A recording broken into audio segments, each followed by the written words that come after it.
A lot of things has happened. We are all here. Would anyone like to give a recap as to what happened last time on Harvest? I think if I were to point the gun at someone this week, it's Jacob's turn, right? Oh boy, a lot of things happened last time on Harvest. So, the last time on Harvest, we continued into a fight that was happening in the central square of the city, or near the center of the town, I should say, where we saw a bunch of individuals that followed the Black Hand or had a tie to him in some way. We also saw a bunch of carnage that happened, along with a few corpses of the townsfolk littered around the area. We entered into the center through one of the bottom roads, or one of the lower roads going towards the west side. We were coming in from the east going towards the west, and we're able to sneak up behind some of the cult. I don't know if they're cultists or they're close to it, but we were able to sneak up behind some of our adversaries and take out a few before they were alerted to our presence through some of our party members screaming and laughter, quote unquote. Going through this, we were able to fight our way through a good portion of them before we got to a point where they had all gathered up into the center, where we saw a larger, bulkier man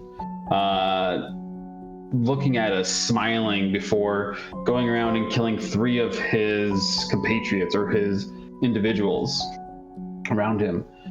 Seeing this, Vesna, who was away from the party, teleported back with the use of their Wayfarer's Arm, or Around the Tree, which is one of the abilities for the Sylvanati. Both. Yeah, okay, both.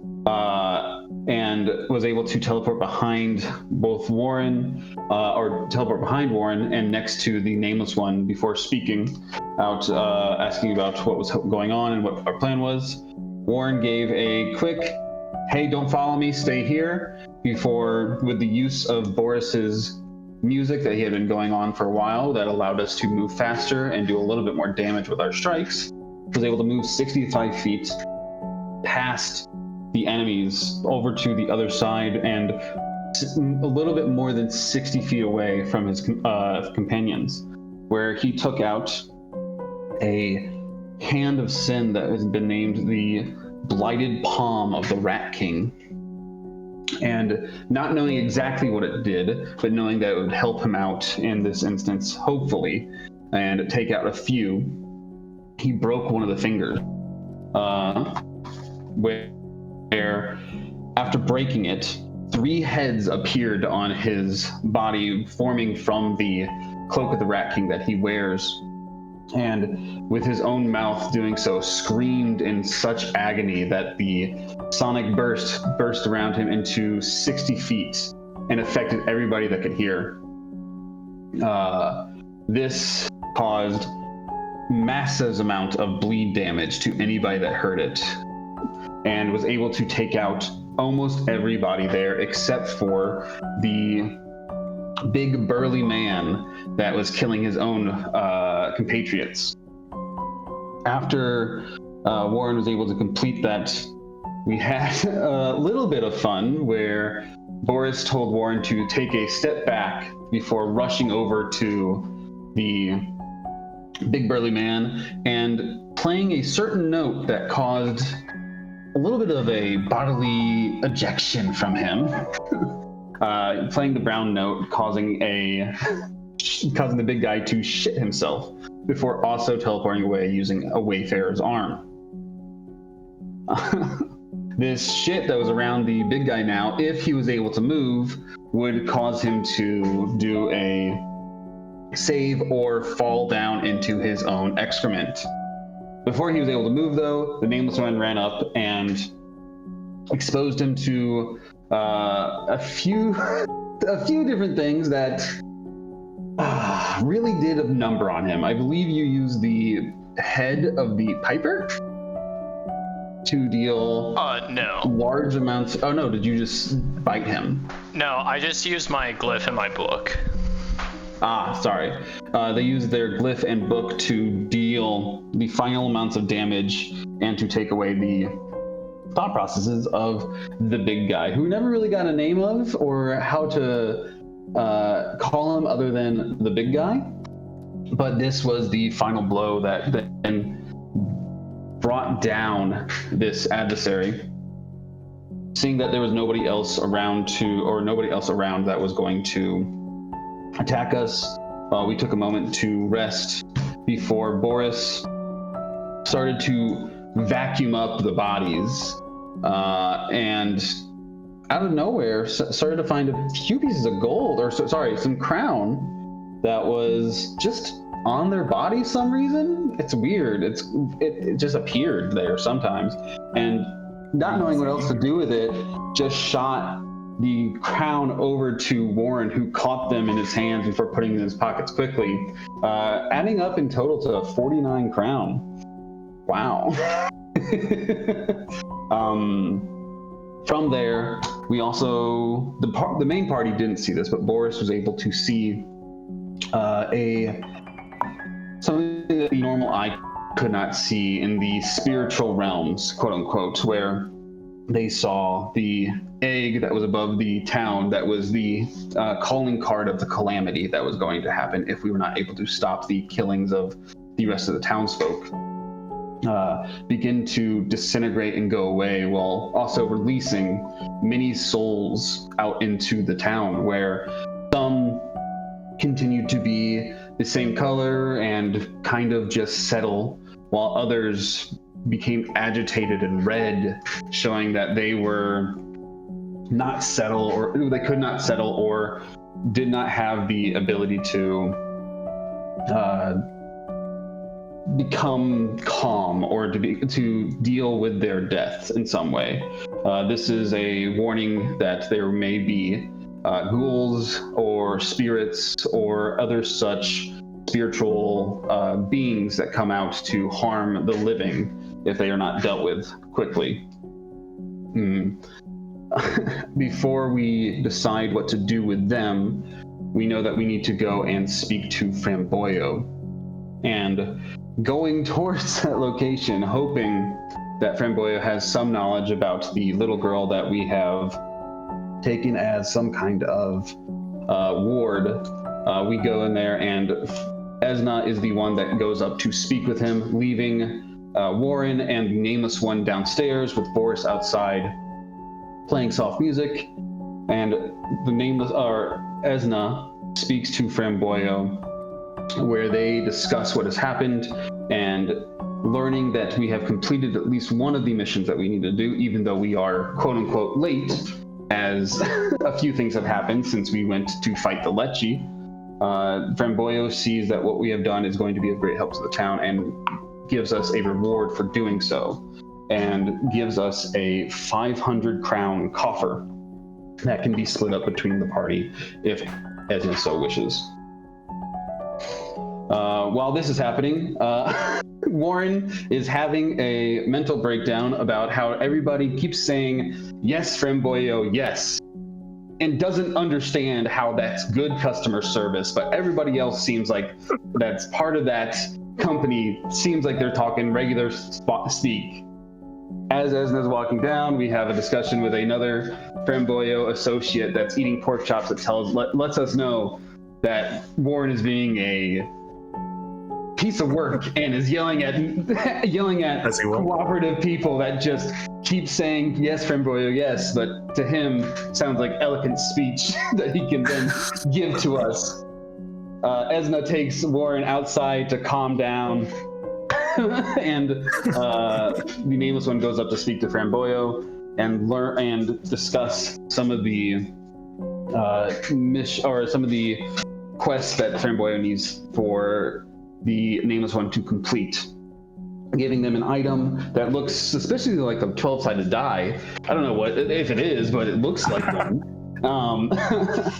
Outside, though, Warren is told about the circumstances that are going on with Father Benedict, who the Framboya has told Esna they have captured and are going to be doing numerous forms of torture to. And if Esna wants to see them and speak to them, they can before the torture begins, and that they may do that after we rest. After the discussion with the Nameless One and Framboyo, they come back downstairs, and we are told that a individual by the name of Jimmy, who is the Orphan King, I guess you could say, or the one of the kids that Warren went to speak to get information about Father Benedict before, has information or knows the whereabouts of the small girl that we've taken as our ward, who we have named Alva. And that's what happened last time on Harvest. It was an amazing recap, Jacob. You get 2 charm dice. Yes! Nice! That's what I'm talking about. All right. There we And go. from what I understand, like, my conversation with Framboyo was more Framboyo making a direct threat on my life, if I remember correctly. Yeah, because he knows you and you took it badly, but he knows what you're about. And then I told him that basically this is a transactional agreement, and that is as far as this agreement will go. This is transactional, and In a very harsh manner, you did indeed exclaim that. yeah. There was... There's a lot of things happening right now. To many people. A lot of words being traded, a lot of deeds being done. And of those deeds, we must ask, what are the next deeds to be done? You guys have just left Framboyo's office, sure to reunite with the rest of your party. And what would you like to do? A lot of things to be done. What time is it? We gotta figure out what time it is first. It is close to like 8 p.m. It's getting darker. It's getting late. I believe Getting we're supposed to go late. find the Orphan King to go find the people. I believe. Indeed. Yes. And Jim Bob is probably rattling somewhere underground. One of you guys knows his location. Jimmy Bob? Jimmy Boy? Jimbo? Jimbo!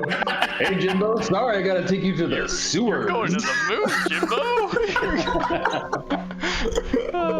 What are you squat now, Jimbo? All right, Hugh, settle down there, bud. Nobody's gonna understand that reference. Nah, hopefully not. I might. I understand it, I think. I don't. Don't worry, I'll put it into the video later. Yes. All right. Jimbo. You're gonna like see believe that I shit have- have the biggest brain blast as soon as you fucking look at it. It's gonna be insane. Insane. Wow.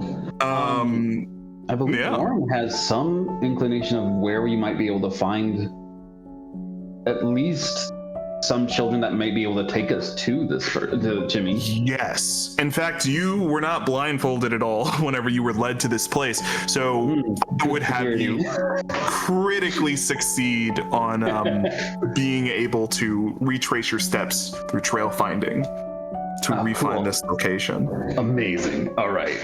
Considering you're in the marketing district, it should take maybe 10 minutes to get there. Oh yeah, no. Warren will. Oh, sugar, candy. I know exactly where we're at. You just And everybody, come on. I kind of know where to go to find Jimmy. Follow, and I'll take him towards where I met up with the orphans next to the candy house first, and from there take them towards the location to get into the sewer throne room, whatever you want to call it. Did you sniff in canon? Yeah. Yeah. Esna's gonna Yep. sniff the air and look at you all perplexed, like, what the fuck is he talking about? Sugar, candy. I can What, you still don't smell? I can still smell the sweats for Framboyo. Okay. I smell dead people on a regular, okay? This is a pleasant smell. They're dead? No! I mean, yes, the people I bury are dead. Oh, okay. I thought you meant the orphans. No, you're right. I hope they're not dead. But yes, the people that I bury are dead. So this is a very pleasant smell compared to them. Okay, so it picks it up real quick. Right. The nameless Okay. one just writes down in their journal, are all humans this weird? Isma kind of like makes gestures like trying to shrug and explain at the same time, and then kind of holds their head and goes, I haven't been around any other species. No, not this way. Turn left. Okay. You turn left. There's a man currently taking a bath in public. Turn left now. The roads are incredibly That clean. reminds me, did the grease guy survive? Who's to say? Who's to Shit, say? we didn't throw old Tom's bottle out. You're not seeing. You do have it in your inventory. Waste not, want not. Tom's bottle. Filled with selective pieces of shit. We should throw it Kill at God Benedict. later. Totally throw it at Benedict. There's a lot of turns from lefts to rights. The town is not as decorated with gore as the main plaza was whenever you guys were dealing with what you were dealing with just now. But you make your way through. Jacob, you try to follow the scent your nose guides you. There isn't a present form of child or children of any kind just kind of sitting around. So though you have a token, you don't have a place to spend it, though you don't need to. You know where to go. It is when you reach the door in between that long, elongated alleyway that you do come across this wooden barricade of sorts. It's not properly guarded. Whole place looks slightly abandoned, but you kind of swerve your way through, eventually making it to the door. And as you slowly open, you hear a groan. Who's watching the door? And immediately you hear two snaps, a crack and a pop. From to the left of you and to the right of you. Prepare for trouble and make it double. These two voices ring as you see whips slashing towards your feet in multiple succession as you're walking through the door. To the left of you is a kid with a strange symbol just kind of like placed upon his shirt, the other kind of similar. They seem to be adorning the regalia that is kind of evocative of Johnny that is now sitting upon his throne. And in a sigh, he says under his breath with great annoyance, Georgie and Boulder. Yes! Hello, Warren. Hey, Jimmy. I think I know that reference they were making. It was a What long time reference? ago, though. What reference? What are you talking about? I don't know. That's something the from my original. childhood. Yeah, it Original was. from them. It was people that got caught trying to capture everyone's fighting monsters. Oh. Oh, Tamer's Are you Beast? talking about? Yeah, Wait. the Tamer's Beast. Are you talking about Team Sail Ship? There's like an audible sigh, and then he kind of like puts his hand forward and then kind of shoves out the way. Just move. Just please. I know you have your sayings that you think are so cool that everybody likes. I was intimidated. Let me tell you, I was extremely intimidated. What are you now? Absolutely He terrified. shoots it towards you. They stopped you right in my tracks as soon as they heard "prepare for trouble." And You have a make it group double. of people called the Whippersnappers, and you think that they could take on the world. They're your strongest forces, and yet they love their little parlor tricks. I mean, Why are you here, Warren? For that? yes. We're looking for a girl that has a weird weasel-like thing with her at all times. Oh, that makes it more specific. kind of moves around Warren and says, "We're also just looking for the people." That too. Yeah, like Rothville and everybody that's not in the area with Framboyo. Well, the But- whole town smells like shit, but I guess you could follow your nose. They're not too far from here. You hear like a lot of scratching on the walls, a lot of chuckles, a lot of like people kind of panicking, and it's like it's faint, but it's there. There's like a hall that kind of leads to your left, just going deeper down. Johnny's just kind of sitting there, looking at you, just waiting until you like get the hint. Oh, yeah, okay. Yes. Thank you, Johnny. All right. You Wait, did you before you guys go, lead Warren, them here? Mm. Did you guys lead them here for safety? Johnny just kind of looks, his head slowly turns towards you with the coldest look in his eye. I would never do something like that. What do you take me for? I'm sure all these people would pay me later for the deeds that I have done. Warren, would you pay for all of them for the deeds that I have done? Surely I'm deserving of your coin. I take out 2 crown and I hand it. I hold it out to him. He snatches it. There's some coin. Esma gives the same smile that they always give to the orphan children at the buildings, and they say, "Thank you, little king."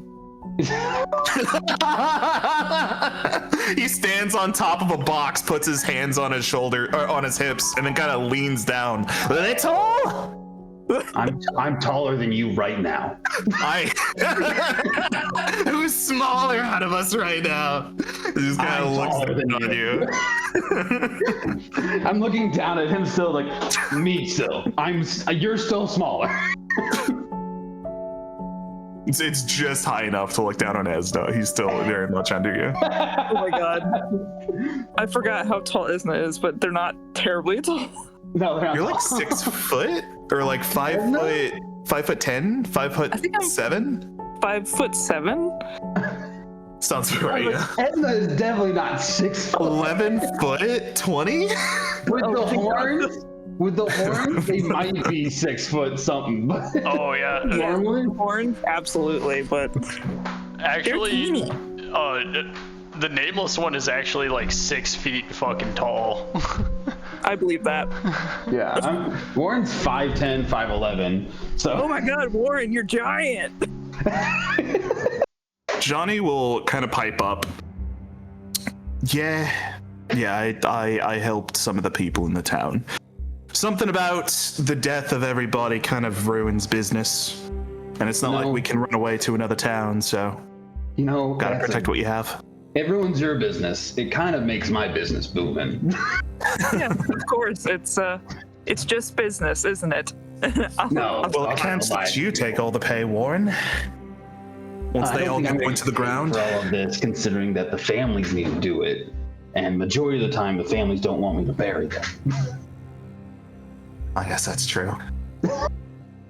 So I won't get paid for much of this, and I don't want to get paid for much of this. So Your job sounds like it sucks. I deal with dead people. Of course it sucks. I don't have a lively conversation unless Rothwell's there, and half the time he's drunk off his ass. What? Warren, Is he the Yes. one that carried in a bottle? Yeah, he carried it in the bottom more than likely. Yes, Esna. let him rest in peace. Okay, Warren, fine. Yes. as lively as the conversation this is, I'm desperate to address the people. Oh, yeah. Okay. Well, we'll take her mind off the dead and put it back onto the living. Johnny will like Thank reach down. He'll grab like this long reaching pole of sorts. It's kind of like half of a washing pole, kind of broken at the tip of it. Has like a tiny puppet like gesture sort of a thing. It looks like a rat with makeup almost, with a hat on it. And then he points it towards the direction of where the sounds were previously coming from. The little tiny arms flapping open on the stick. That way is your people. Oh, thank you, Johnny. And then before I leave, I'll set 2 more crown on his throne. Oh my god, he's rich. Yeah, he's fucking rich. It's for the kids. He'll snicker mischievously as he nabs those two. He kind of shoves it into his Before personal. he takes his hand away, I put my hand on top of his. Quickly. That's for the kids to buy yourself food. You suspect that I wouldn't give them any? Johnny, I don't know what you do with your money. I don't want to know what you do with your money. All I know is that I offered my house as refuge for food, but I had some kids coming in here looking like they were about 60 minutes away from dying from starvation. Big miscreants. Kind of like says under his breath. Yes, times have been tough. This is true. We're I'll hoping use one of these to feed everybody. that's great. We're also hoping that where we came back from, what we brought, will help with the famine that's going on. From what Hopefully I we'll have heard, enough bread. you were supposed to solve that. Well, we did.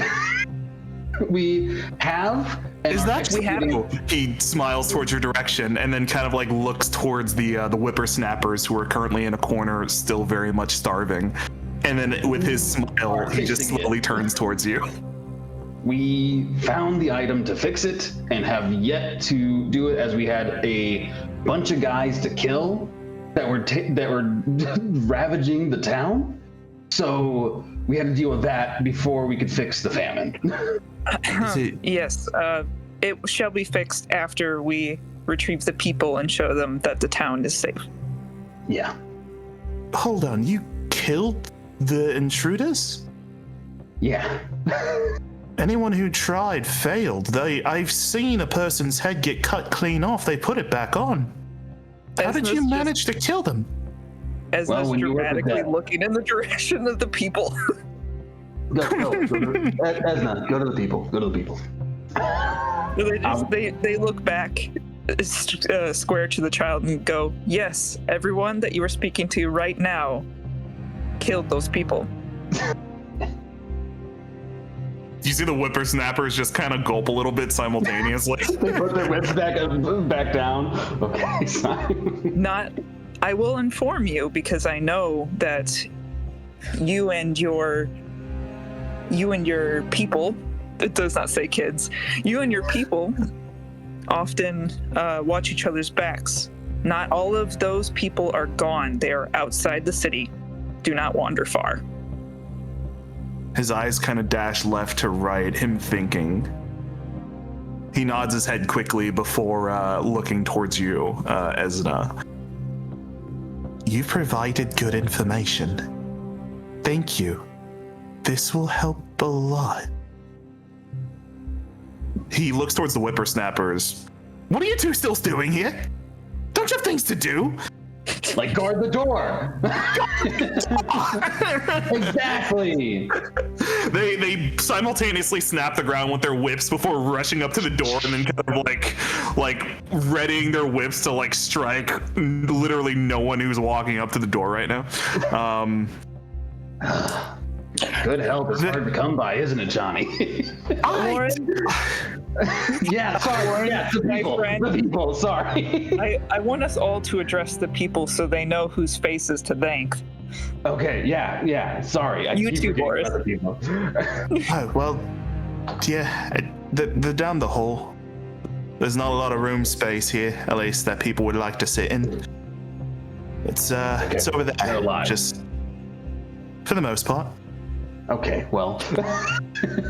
Any of the people who kind of bled out might not be there anymore. Okay. Times have been hard. Yeah. Okay. All right. Let's address the people. I'm going in. Walk in the door. You walk down a elongated kind of like ramshackled hovel of sorts. This is a place that goes slightly underground. The walls are looking like they're about to cave in. It's very stably holding up like a platform above, but it seems like it's could crumble at any moment. You're wondering why anyone feels safe being here, but it was hidden. So you go even deeper. And as you go deeper, you hear the noises frequencies of voices start to elevate. People start crying, people start laughing, people try to like have steel within their hearts as they try to tell a story to distract people from things.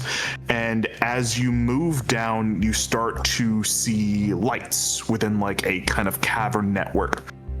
And then you turn deeper to the right, and there's a massive wide expanse. There is a lot of torches atop the wall. There's fuck tons of stolen rags, blankets, just coating the whole entire floor. If you weren't any wiser, you'd assume it was a bazaar, but considering that there's a fuck ton of corpses and people just shoved in here, probably a wealth of maybe 500, 600 people that managed to kind of find safe refuge here. They're all packed in like sardines. There's not much else. This is all the people that Johnny could manage to get. But they are all kind of right here. There's little narrow areas for walkways. As Esna breaks through into the opening, their aura and their halo of sense glowing brightly as they make their way. They try to get to the center, as centered as they can. Everyone looks at you like you're Lasana Gaib. Like it's whenever you walk to center stage, everyone's transfixed by you. I gesture for the other three to come up around me. I'll stand to like slightly behind you, yeah. You've never heard a more palpable silence with as much people are in the room. You could hear one's circulatory system. It is so tight, like so silent. Esna takes a breath and says, "My people gathered here, I'm so grateful that you've survived. I've come to tell you that me and these 3 heroes killed the remaining murderers that were in the city, and the others have fled to outside the gates. It is safe to return." Did she say it was safe to return? Did I hear that right? Did I? Oh, she's a fucking liar. Yeah. So everyone just begins to kind of talk. You hear this massive whispers begin to kind of jaunt around. You see people kind of like somewhat sitting up, just instantly collapse. There's a couple of people in the crowd that literally just pass out. It's the only thing that's been keeping them going is the adrenaline and anticipation. Like, there's like a wealth of just confusion, excitement, tears. People don't know what to do. It is a new form of chaos, but it is one most welcome. And as the energy builds up, Esna will watch this unfold and then open their mouth, and as they speak, this time there's a cacophony of wind rushing through the caverns and what sounds like the snapping of twigs and gentle laughter as the walls almost seem to shudder with their words, and then they speak in English. "I need you all to be calm and to tell us where the wounded are. I need you all to exit this place in single file. There has been so much death already. You need to be careful. And soon we will return the crops once I know everyone is safe." You see people kind of look towards each other, and then a couple people look towards like the back flank of the room. There is probably maybe like 50 people tied up. There's a person that kind of sits up and points to like one side of the wall. There's a litany of clothes, and there's a litany of bones and remains of people. There were some of us who were not strong enough, and some of us took it upon ourselves to do vile deeds in spite of the Maker.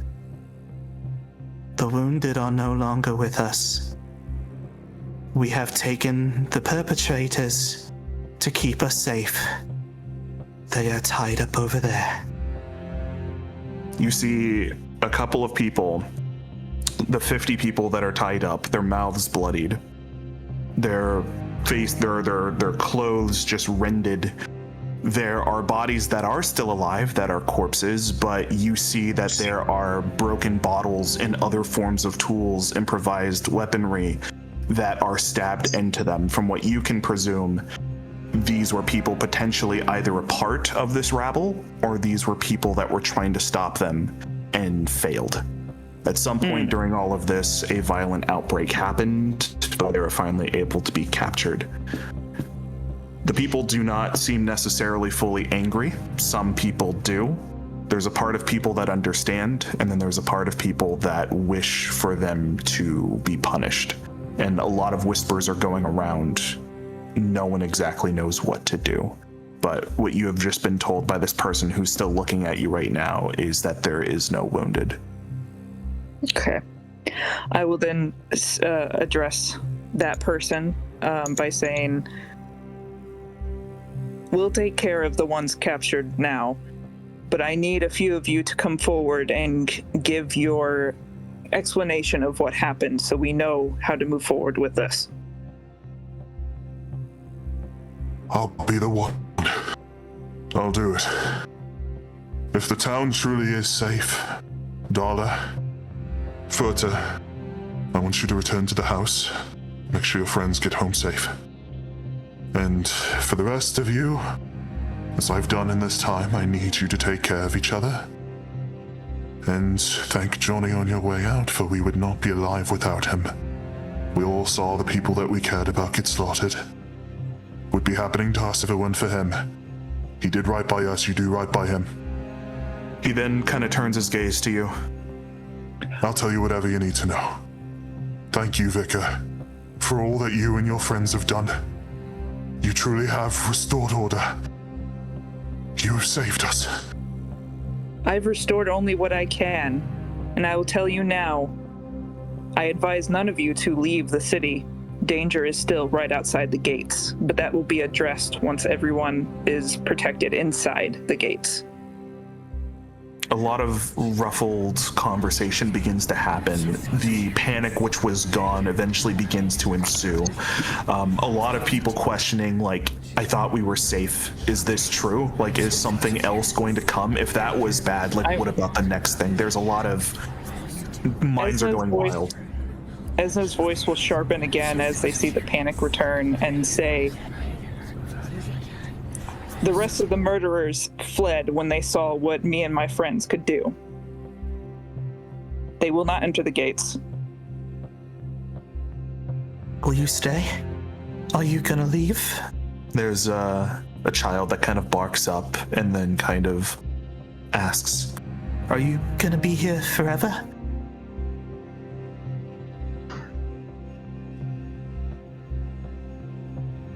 I can't promise forever, but I will promise dedication.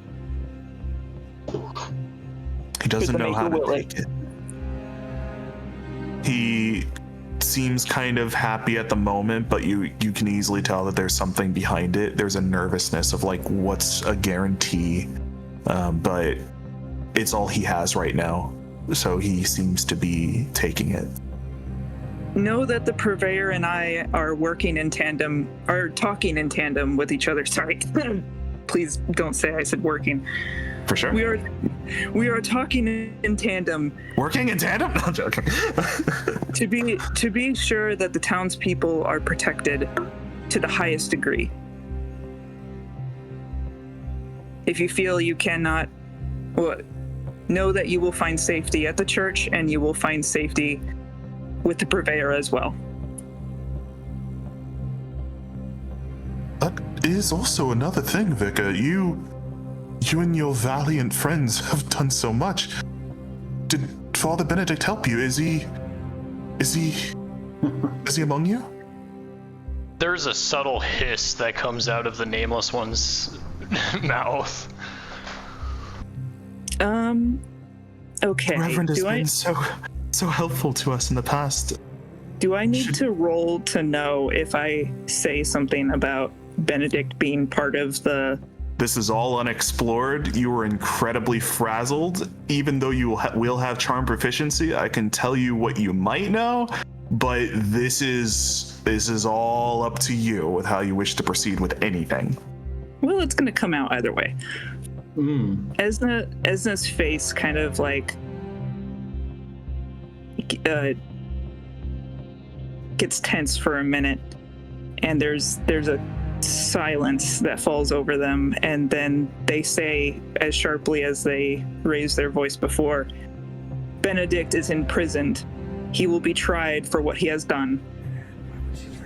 There's a lot of murmuring that instantly comes up. There's some people that are incredibly confused. There's some people that are stupefied and don't have any expression. There's a couple of people that chime up instantaneously and say, "Liar! Liar!" A lot of tons of things that have been cropped up of like, he looked after my family for 14 years. What could he have done? He couldn't hurt a fly. There's a lot of confusion. Benedict has done like a lot of community service, despite the things that you might accuse him of. These people mostly know him as a face of the people who have helped them in their most dire of times.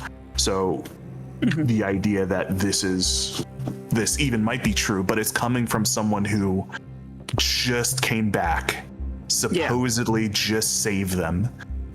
Yeah. Like, who do you believe? So a lot of people are also kind of staggered. Yeah. Esna takes a couple of steps forward and says, "The truth will come out when his trial happens, but know this. For every person that Benedict helped, he hurt 3 times more. Know that my duty towards you has gone unsaid. I will be 3 times more the protector than he ever was. I am the vicar, and he is not." Your voice booms, and you could feel that resonance kind of like impart on the people. Everyone's lost for words. Whether they're upset at the mere potential accusation, no one can deny the things that you have just said. They have to sit with it, and everyone is a little bit lost for words. Some people are incredibly trusting of you. Some people are a little bit, I don't know. Some people are, but everyone is very much paying attention to you.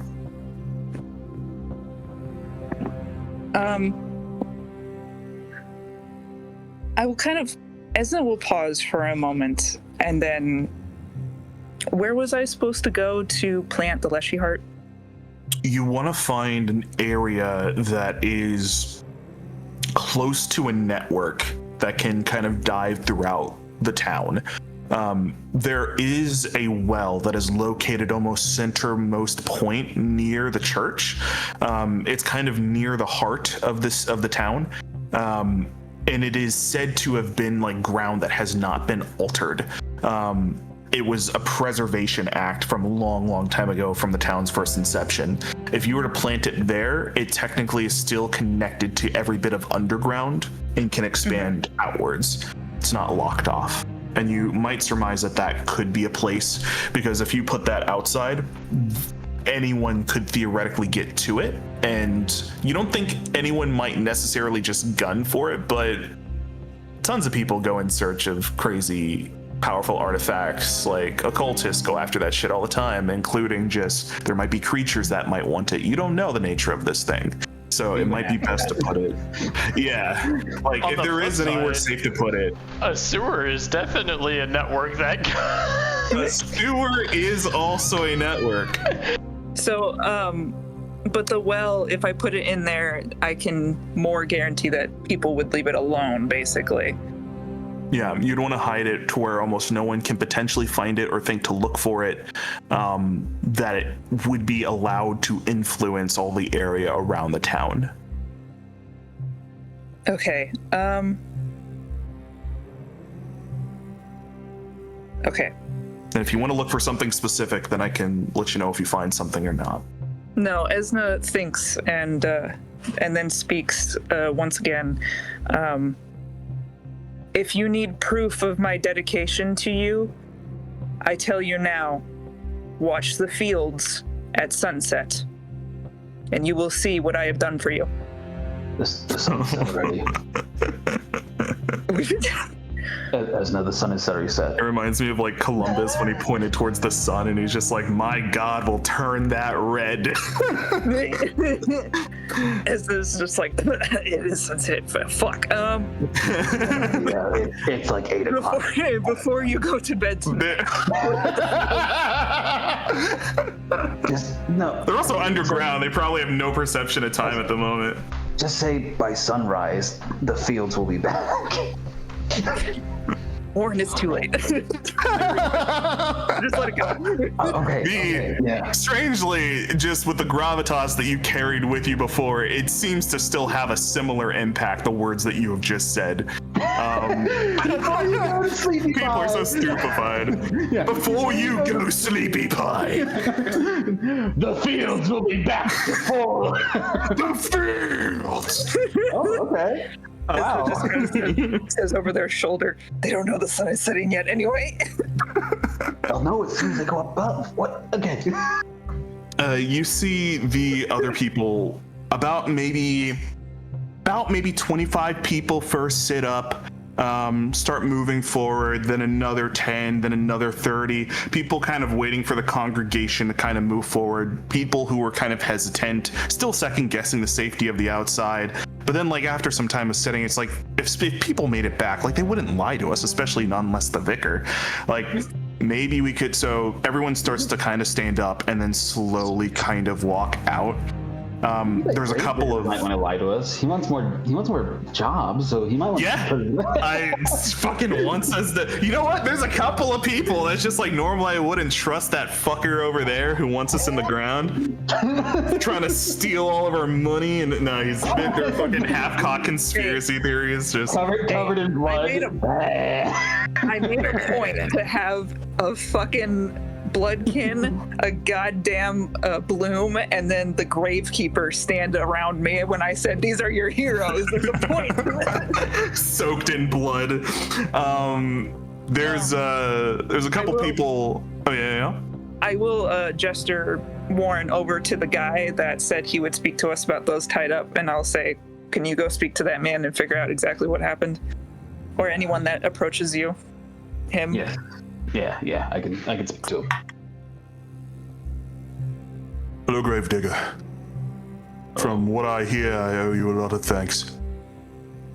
No thanks needed. It's my town just like yours. It is. There's a profound greatness that I have. I know that you once had a wife and kids, as I do. I don't have the strength, nor could I. I saw tons of tragedies that I could not stop. We ran, all of us ran, to get here, every single one of us. All of us being cut down in the process. And I couldn't stop my child from seeing these horrors. I couldn't do anything. And you're telling me that you and your party managed to save us, managed to restore some form of peace. I have a profound greatness to you. You can't deny me of that. I thank you so much. We've been down here for... We haven't seen the sun. I don't know. Those vandals over there, I still don't know if I can blame them fully. I understand to a certain extent. My time in the war, we've had to do similar horrors. But they got a little bit barbaric. Some of us were ill, some of us were old. There were some advocations that some lives be ended early. The thoughts for food never coming, and even if food came, how would we grow anything? Who would have the time? All the animals are slaughtered and poisoned. There's no meat. What do we do?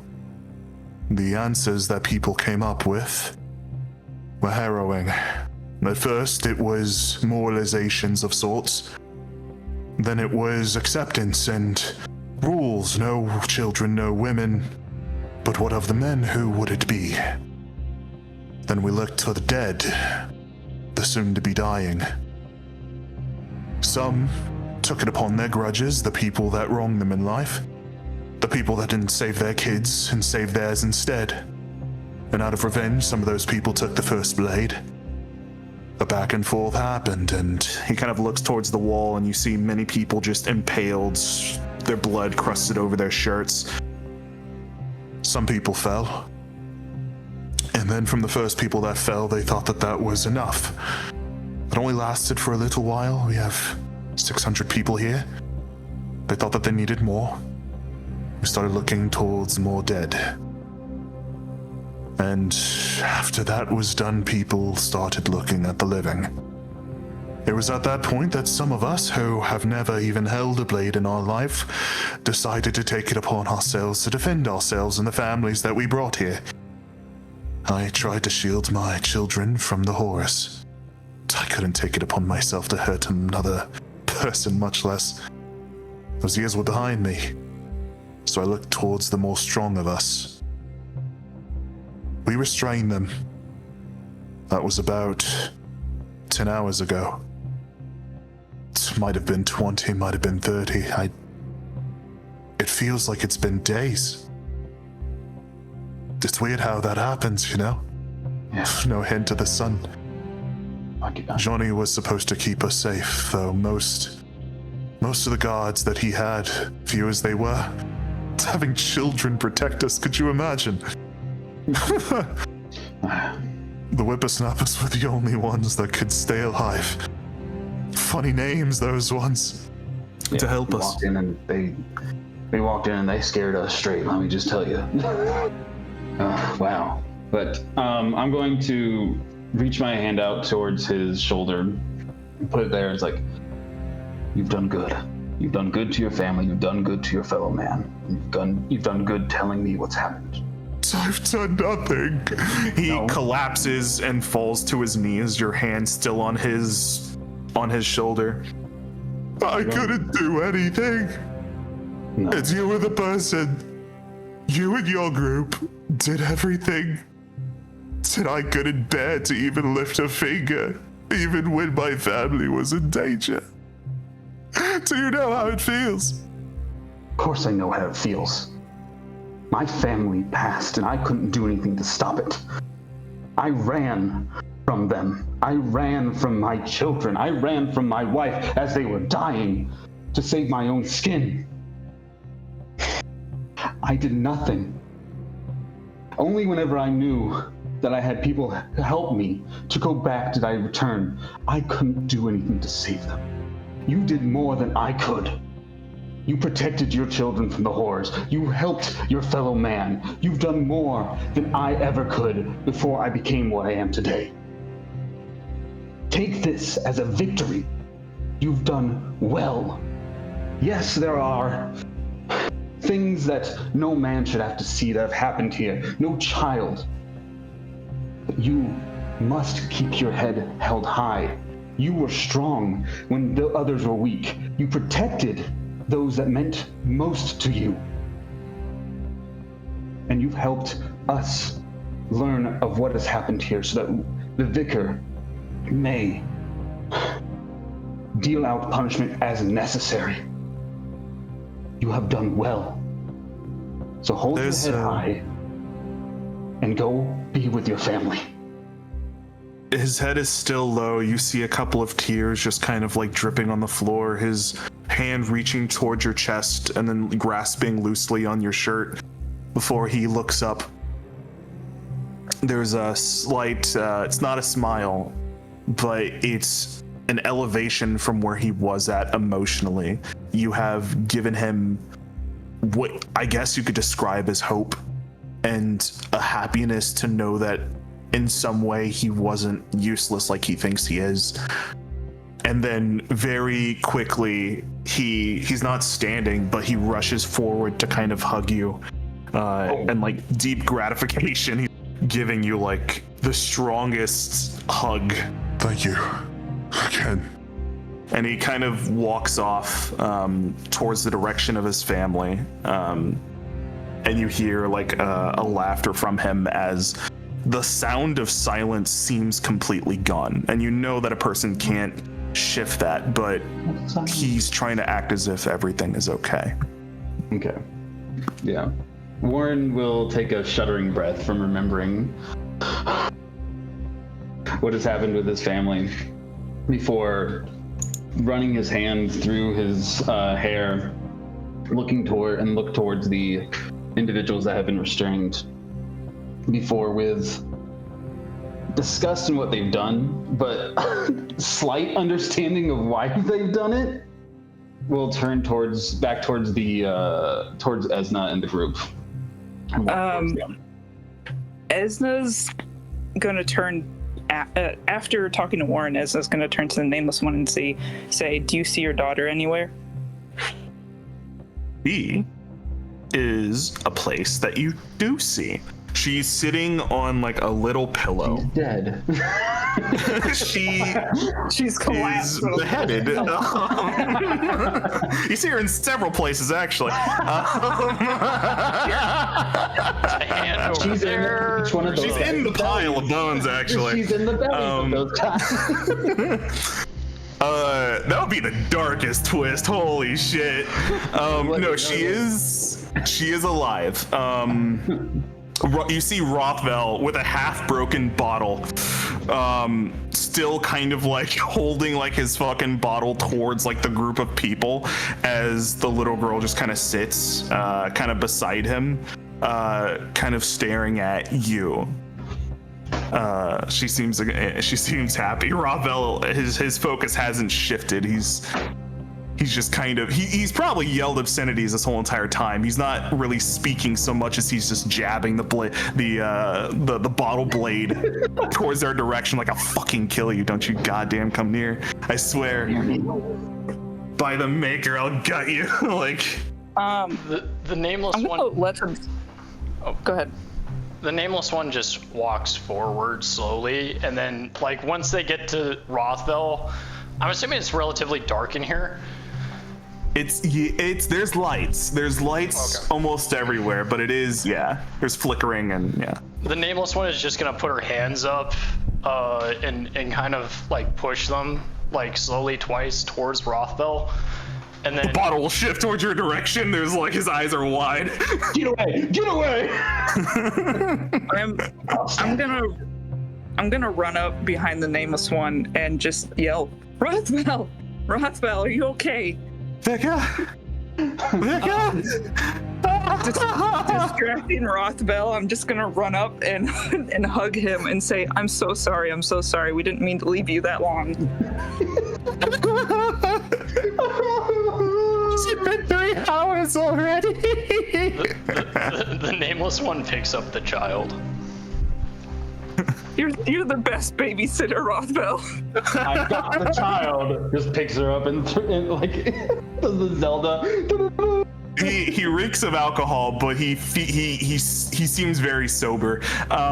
You see, like you scoop up Anna, and like you see the Alva, like you see like the ferret weasel thing instantly hop on her shoulder and then run around like a scarf, and then just kind of nestle as it like juts its neck a little closer to your face and then licks your nameless one on the cheek.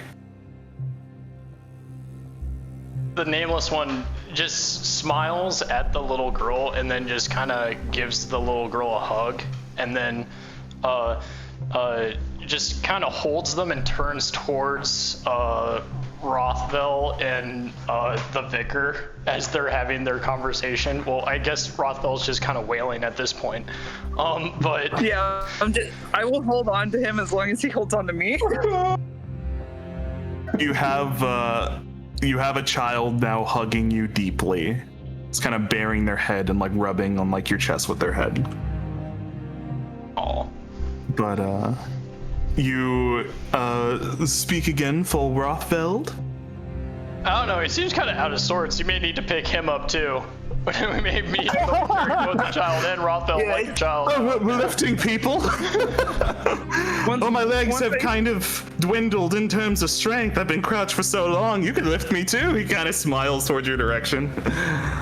I'll kind of chuckle at him and say, "Are you drunk?" Oh, I fucking wish.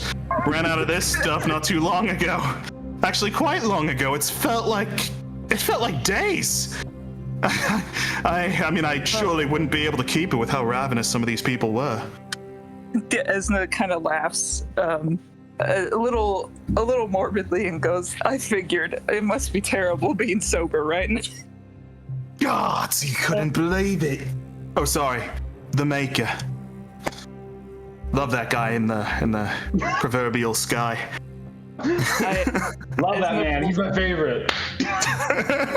Top M. Clap his hand, points up into the sky. Got you, big man.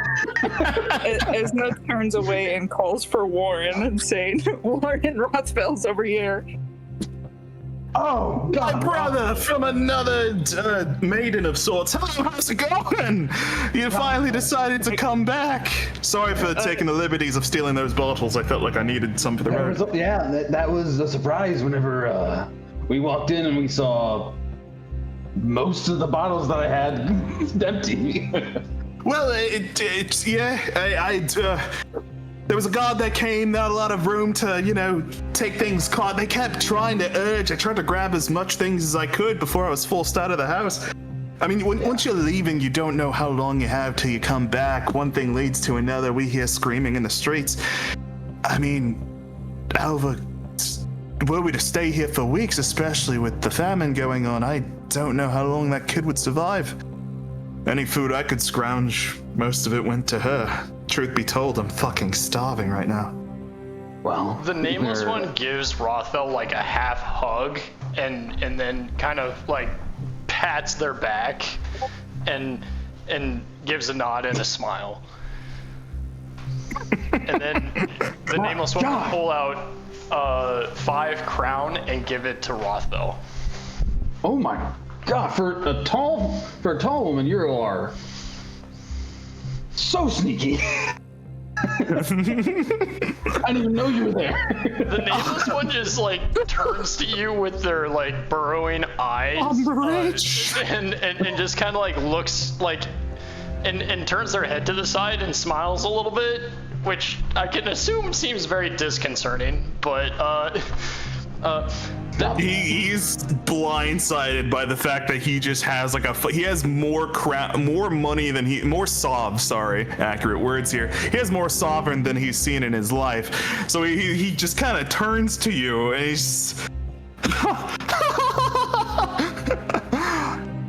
Kale. He kind of hugs you. All right, okay. It's more than you've ever paid me. You're a cat to I pay me. only pay you what your job does, all right? Yeah, Okay. filthy on me of 3. Very unlucky number that, you know that. Yeah, well, that's Don't what the care job anyway. pays. Gosh, damn it. Right? Pounding interval. Don't use that language with me. As soon as all this chaos has happened, you'll strike it again. He kind of like turns around in like 4 circles and then kind of like flips off his shoulders like he's dusting nothing off. I'll do the same thing. He's like, you're right. Yeah, just like synchronized anti-curse. Fine. Spin, shoulder. All right. Good. Yep. Cool. That ought to See you at work break it. tomorrow. Well, I'm afraid you both probably have work tonight, honestly. Ah! He just kind of collapses to his knees, hands to the sky. Both of us doing the same thing. No! I forgot! I rest my hand on Rothbell's shoulder and I just shake my head and I say, I think you've deserved rest, my friend. But What could about me? Oh, I hope so. It took a whole day to clean up just fucking his house. Not molesting me. My house? Oh, no. I meant the other time when I helped you scrub our neighbors off the wall. Oh, that. Okay. Oh, yes, that. A lot happened, Rothwell. Hopefully not much more. I can't bear it. Could you tell me in detail about the individuals who are tied up? You were That one specifically fucking over there tried to make a jab towards me. Said I was a wisecrack or something. I was some noisy little insect that kept chirping. made a couple moves, but I fucking gassed you, didn't I? Kind of throws his bottle towards him. You see like a kind of scrape against his cheek and like an impalement in one of his shoulders. Mock the beast. Can mock him again. Watch your steps, fucker. Just kind of like points the bottle. The other rest of them, just like his ilk, tried to take a bite out of one too many people, huh? Rothel, you're holding the bottle wrong. Oh. It's just like holding it like backhanded, like he's holding like a fucking. It's just like it's holding sideways, just angling his hand in the weirdest way, like a Uncle Iroh fucking stance. If you really wanted to do maximum damage with the bottle, spread your legs like this. No, you don't Horse stance. No, that's if you want to be stable. If you want to do damage, backhand that bitch. Backhand that bottle and really rip into it with your own shoulder. Like use your entire body weight to like plunge it down into their shoulder. You know, I've never played field ball, Warren. I know that you did it in your hometown. I don't know if it really transfers my lack of coordination with this type of. Oh, it does swing better. Yeah, of course it does. You're using your own crazy. Shoulder. Yeah. The nameless one, like, this is like the first time in forever, just starts laughing at this whole entire shit. Oh no, I've heard this laugh before. And covers their ears. and then, like, you know, after a little bit of chuckling, they'll just kind of like look back down at the group, and then like they laugh so hard they cried a little. They'll just like wipe away like a little bit of the tears from laughing, and they'll just point towards the door. And then shrug. Well, that one seems to be nice company. High spirits. The door. Like to leave. If you want to leave. I mean, I guess it would be good right about now. Is it safe out there? Is it truly safe out there? It should be. Just don't leave the city, the town. Now, you're a person of your word. You wouldn't lie to me about this, nor would you lie about the bottle you promised me once you came back. Am I still, You did drink most of my bottles. I mean, who's to say where those provisions went? He kind of puts the bottle behind his back as he's just kind of talking, rubbing his You even chin. said that you drank them. Oh, did I? Strange things we all say in moments of crisis. I don't know what you heard. Probably didn't say that. Exactly. Fine, Rothville. You can have my entire barrel of alcohol. The golden store itself. I wasn't a couple times soon. As they'll kind of step closer to the nameless one and look to the group and say, do you sense anything off about any of them? Perhaps, just anything. Can any of you guys sense Vitaric presences naturally at all? Hold on. That's No. I do not. Question. I'm a human. Yeah, just in case there's racial benefits or anything for things that you naturally have. I would like to roll discernment for the group of people as well. Yeah, I'm gonna roll Okay. discernment. Yeah. Bing. 2, 3, 4, 5. That is a good roll. Pretty good. 1, 2, 3, 4, 5, 6, 7, 8, 9. Okay, yeah. Not charm proficiency, but that will succeed. And then Esna, you automatically succeed. So both of you will get this. The people, some of the people regret what they have done. Some of the people, they're very much in a mindset of like, I did what I fucking had to. Like, who are you to fucking judge me? It's sort of like a type of look. And then there's some people that fuck you, Benedict. Yes. But there's some people that are they're towards the situation, they're a little bit sociopathic. It's not sociopathic, but they're not like acknowledging the events. Their emotions are very much out of tune relative to all the things that are going on. They're kind of twitching. They look a little bit agitated. Some of them look more angry than normal. Some of them keep rubbing their stomach and then closing their eyes and then kind of groaning towards like the sky. Nothing seems odd outside of just general slightly weird behavior. Okay, so there's some of them that aren't like fully insane cannibals, but there's definitely a variety of responses here. Oh yeah. At its basis, these are people. Like, you wouldn't track them as people that would like lust after the consumption of man, but like, it's all of them are just, we're dealing with the wildest combination of humanity that is willing to potentially dive into this. Some of them have regret. The rest of them kind of tracks with how they're acting, maybe. Or a little bit on the stranger side, not gonna lie. But they are just kind of there. I think we're gonna have to contact someone, most likely Framboyo, or it's considering the guard is out of commission, to take these individuals away and question them individually if there's enough staff, Esna says as they rub their head, which is not enough staff because there's so many fucking dead bodies everywhere. They just start grumbling. At the very least, they're tied up. And though they have tried initially to break out, they haven't really found much purchase. Doubt they will now.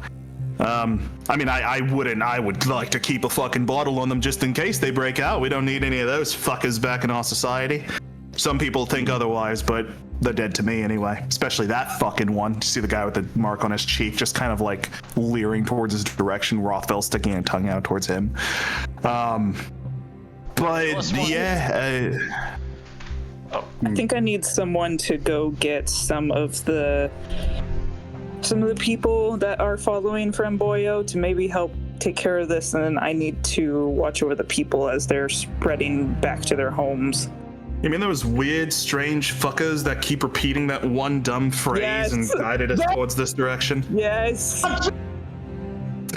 The nameless one starts snapping their fingers rhythmically and then points towards the door and then holds up two fingers and then snaps their fingers again.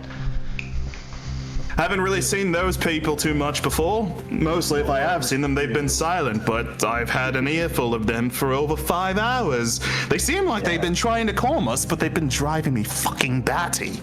Yes, Framboyo, yes. Ah, don't you fucking start with me. What's the nameless one trying to say?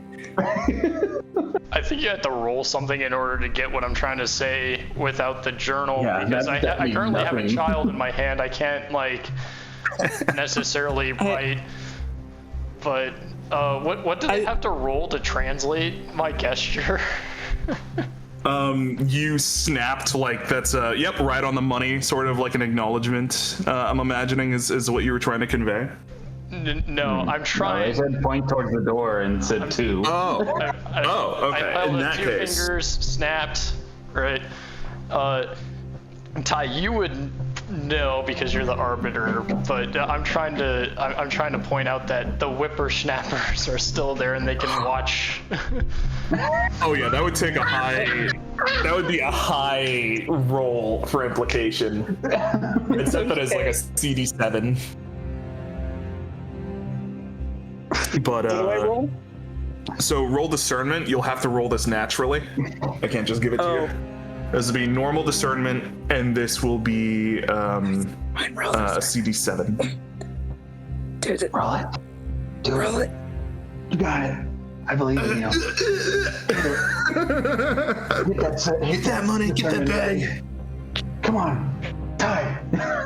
Oh, me? Oh, Wyatt. Wyatt.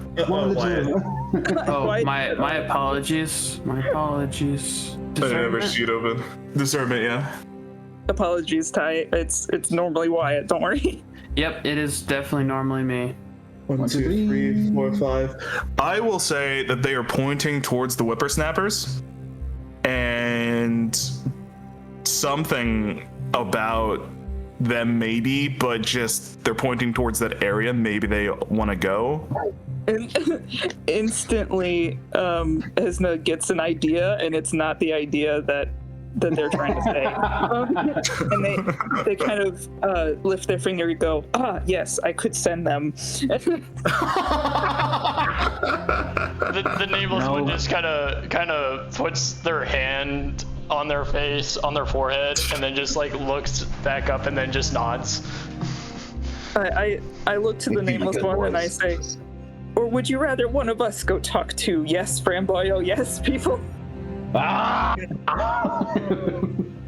There is a look of dread mixed with fear in the nameless one's There is eyes. a mimicking of your face on Rothfel's. You guys are on a similar frequency right now. What, you guys don't like talking to mimicking one of the fucking guys from Best Framboyo, yes? Yes, Framboyo, yes. No, I'm gonna eat. Rothfel will like do like a light punch like he usually did. Not because he's trying to not actually hurt you, but because he sucks at punching. He just jabs you in your shoulder as hard as he can. Feels like a baby's hand just kind of pressing against you. I'm immediately Nearly leaving. hurts his hand. The second he mimics someone's voice, I'm leaving. Edna, And I'm where are you going going? I'm going over to Wait, don't leave. Yes, Framboyo, yes. The nameless one just lets out a very exasperated sigh and then just looks to the What's sky. wrong, nameless one? Do you not want to hear these beautiful voices again? Please, allow me to tell you the story of Framboyo. There's like a tear coming out of the corner of one of their eyes, and they just kind of put their hand up to the sky and they just kind of shake it up to the sky. I don't even need to roll for that one. I get that one. That one's why, God, why? I understand that. But please, let the whippersnappers come to me so that they can tell me about it. No, Vicar. Considering that I haven't seen any guards anywhere, Johnny's guards surely aren't really looking after us, and you're here, I guess the next best closest thing to law is you. What are we gonna do with these fuckers? Rothfeld, starts chirping up as he kind of like holds his bottle in a more proper way and kind of taps his fingers, or taps the bottle towards the direction of those guys tied up. What's your verdict? We could sentence them right now. Don't worry. I know someone who can take care of them quite well. Suit yourself. Rothfeld is gonna like get close to like one of the dudes and kind of like murmur something as he's kind of like chuckling in his direction, like he's taunting him. You see the dude just kind of like bite forward towards the air, and then Rothfeld just kind of jumps back. And he kind of like leers his eyes towards his direction as he starts walking away. I had that under control. I wasn't Besides, scared. seeing that there are some that are second guessing what they've done, so I must do my duty to the maker.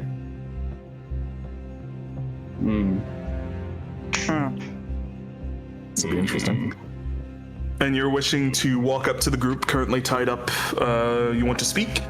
No, I'm going to the kiddos. Talk to the whippersnappers. Or The whippersnappers. Georgie and Balder.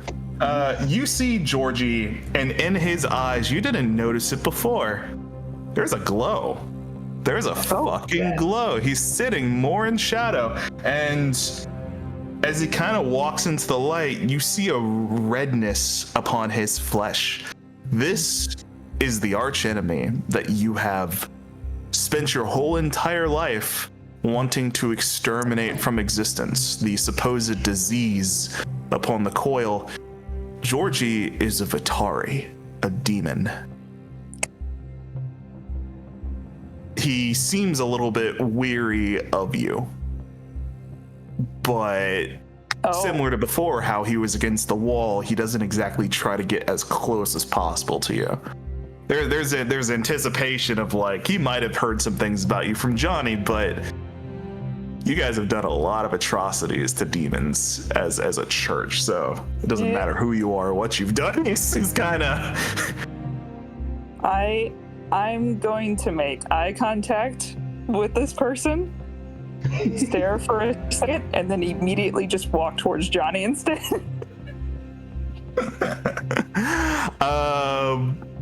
As soon as you're about to walk towards Johnny, you see Balder disappear and then reappear, teleporting directly beside Johnny, before kind of like whispering in his ear, "Hey, someone wants to see you." It's like, I fucking see that! I will at least nod to Balder, considering they helped. So. I do want to also mention, since we're talking about the nature of some of who Johnny keeps in his retinue, there is a branching tail of sorts which does snake behind Balder. It's not like yours at all, but it seems kind of similar in terms of nature-esque. It's not a cute, fluffy deer tail. What do you mean? I don't want to falsely adorn him with like a cat's tail or something, but like, Jacob, do you remember what you created Balder as? What type of adornment, if you could describe his physique? He is a teenager, 13, 14 years old, and instead of like the antlers that you have, he has nubs that have been like broken off from people, or from adults that don't like the look of his horns, and breaking them off before he got down to Johnny's area. So they're slowly growing back in. But instead of the tail that you have, his is more of a is very similar to a cat's tail in length, but it is thick with muscle and it's moving around a lot. So it is very much cat-like, but he uses it more than what you use yours, or like at all. Like I don't know how much you use yours at all, but yeah.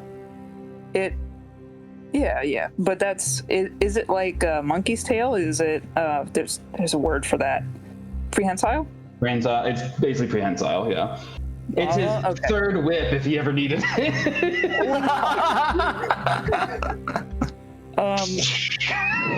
A true third leg. So then Johnny's the king, yes, not the other whippersnapper. Johnny is the king. He's known by a couple names. I think he's called himself, if not, no, Framboyo called him the Rat King, because for whatever reason at that moment Johnny had deemed himself the king of rats. I guess that explains his views of some of his people under him, but we also called him Jimmy. You also called him Jimmy. You also know Jimbo. Jimmy. You also know, most people know him as Jimmy. Some people as Jim Bob or Jimbo. But his name is Johnny. But his name is Johnny. Johnny. Retcon. Johnny. I'm going to look to Johnny and say, well, Ty, who would be the best to take the bound up people? Would it be Framboyo's men, because the guards are kind of, I don't know, dead?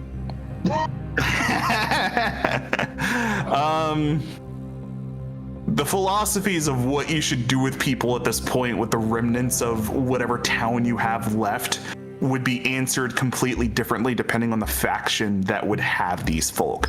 These are currently under Johnny. If they are discovered that they're still there by the end of all of this, they will have an interesting fate. If it comes to Framboyo, there will be an interesting fate. If it comes to the populace, could have a variety of maybe 3 to 4 different potential outcomes depending on how those people interacted with other people throughout the course of their lifetimes. So it really depends on who you kind of leave them with. Whoever you think that might be, I guess tell for me the outcome that you most likely want, and then I'll tell you which faction might yield the best potential result for that, but it still very much could be the opposite. Who's to say? Well, as a vicar, whenever I get my hands dirty, it shouldn't be in front of the public. And as much as I think what I want is someone a fraction that would be able to take the time to see who can be redeemed and then what to do with the others. Because to some extent, I mean, the starvation was so bad, it kind of makes sense. But the ones that went as far as to attack the living, I mean, that's kind of, you don't know what those people could do later on. And it's hard to say. So Esna's more on the side of like leaning towards taking pity, but also knows that they can't just untie them right now. And they have many other things to do, so they're looking for someone that they would trust to judge them. If you want something more merciful, the church order is not necessarily reestablished. That will probably come after the trial. So your ability to make sure that a very specific form of justice is carried out under your edict would be, at that time, something that you could do. You'd have a clergy of sorts that could take care of stuff like this. You've helped a lot of people. You've helped Johnny. Johnny would have a different course of law for these types of people. Might be good, might be bad, might be morally reprehensible or questionable. But if you wanted to give that offer of like, hey, this is kind of what I'm wanting, he'll most likely listen. Especially since he's been paid extra and he likes you guys. To maintain that type of bond is important to him now from a business perspective. But to offer a duty like that to a child. Oh, yeah. Johnny's not exactly a normal child, but I will give you that. He is very young for his age. He is extremely young for his age, and it's kind of crazy that he's in this position. He's young for his age? He's young for his age. He is his age for his age. He is his age for his young. He's definitely not 10. What? He's at least 6, maybe 10. Oh my god. He's at We least don't know. Oh, jeez. You don't know. He could be 40. He's not. God. As a man that's almost 40, he's definitely not 40. Warren can tell you that pretty definitively. He was gunning for that job, dude. You didn't believe him when he said he was like a fucking... I guess you are right that Johnny has proven that he has some level of power, considering I got the information of Benedict from them. Yeah. Like, if I would compare him to like a very, very young and slightly less manipulative Varys, if you've ever watched Game of Thrones. He has like a network of people that he sends out. This is slightly meta, but he has a network of people from like a pseudo thieves guild that feeds him information and goes out and kind of collects things. He doesn't cut out the tongues of the children like Varys would, but yeah, he's Okay, and there then, very much was a payment for information, and he kind of took to that. Yeah. I guess Esna will rethink about not wanting to involve a child, and their gaze will sort of squint at Johnny as they think, and then they'll speak with some collected thought and say, I am reflecting on what to do with the tied-up individuals that caused issues with the survivors down in your catacomb. And I did want to send for some guards or guild people to come and escort them out. But being as technically this is your place, I'm curious to what your opinion is on what to do with these individuals. Although my only ask is that I take that I have say over the ones who show regret. But what do you think, Johnny? Rat King? all of Jimbo. Jimbo. Johnny kind of thinks it doesn't take long. The world is very dark. Morality isn't exactly clear. I've done many bad things that some people might deem as dark, but to other people it might seem like the right thing to do. I frequent within the gray of morality, as you say. You have to within this line of work. Georgie, Boulder, you've done many bad things in your time, haven't you? They all kind of nod slightly. I have no quarrel with the people that did what they thought they must. If you feel like you should let them off the hook, then I'll let them off the hook. For it's what I might do in that situation. I can't shunt reality. Now for the people who are a little bit more brazen and know how to handle a blade to some extent, that can help me. All the remaining, as you say, children that frequent this establishment of mine, they are in shorter number. We lost a couple of people. I need to keep what I have. So if anything, there's still hard tasks that need to be done. Georgie, Boulder, can you tell me what you killed? Rat King! Exactly. You went down to the sewers and you slaughtered that gosh dang piper that was murdering my runners. That thing was big.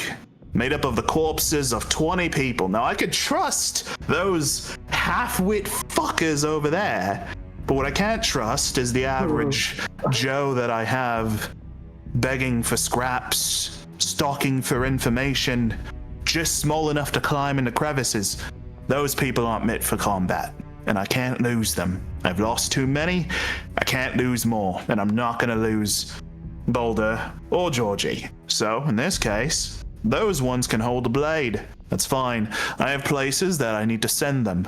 They really have no choice but to either clear through to their freedom and maybe die on the opposite side, or they can come back. And if they come back without completing the tasks, we kill them. If they come back while succeeding in the tasks, they edge off a little bit of their sentence. And if they die, then they fucking die. As the Maker intends, as some of us like to say. I wouldn't call it slavery. More of was it some people called indentured servitude? They were dead. Slavery. With extra steps. No, that sounds too harsh. That sounds too harsh. That's what it is, Johnny. That's slavery. You say tomato, I say tomato. The same word. Johnny just has the steelest of faces, just like one eye blinking and then the other one blinking before one opening and the other opening. Oh god. It's like morality just going right through one ear and out the other. Just call it what it is. But that's what would happen, Vika. I see a tool, I manage it. Most people don't get to see the inner workings, or even really get to converse with me. They only see the polite kid sitting at the orphanage wanting a job, willing to do anything for a piece of candy. Were you Everyone's a piece of... Everyone's a tool for information, Warren. It's good to keep tabs on everybody. From everywhere. I got played by a 6-year-old. Fuck! He's gonna walk away. That's fucking bullshit. Just what the fuck? So, Vika, considering that you solved this little crisis of ours, at least in the immediate area, and it seems like the outside is more safe, that means my people are safe. That means that my clients and future clients are safe. That means I'm safe. If anything, I owe you a debt. If you want to give forth a rule within my little domicile, then I shall say yes.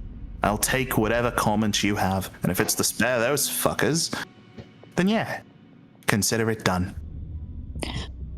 Esna will nod, and after I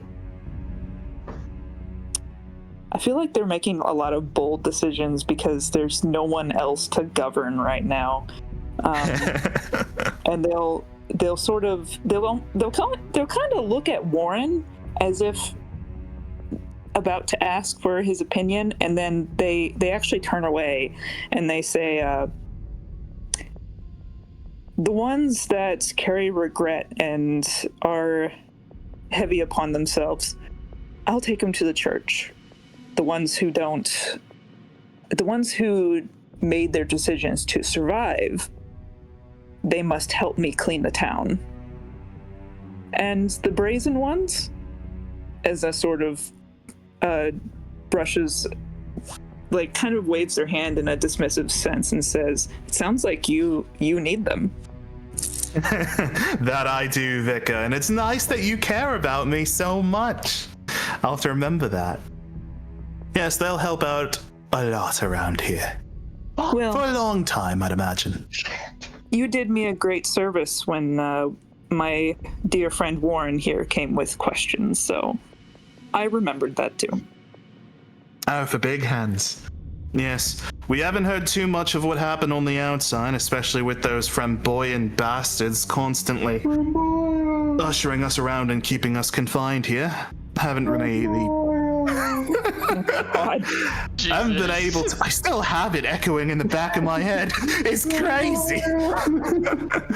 But I haven't seen much of what's happened with the church. If any of those loyalists are still skulking about, or if anything, one of those drugged-up juggernauts constantly sprinting towards walls and slaughtering many seekers in tow, I shudder to think that that's the best idea. But if you find that the church is clear, I'm sure it is clear.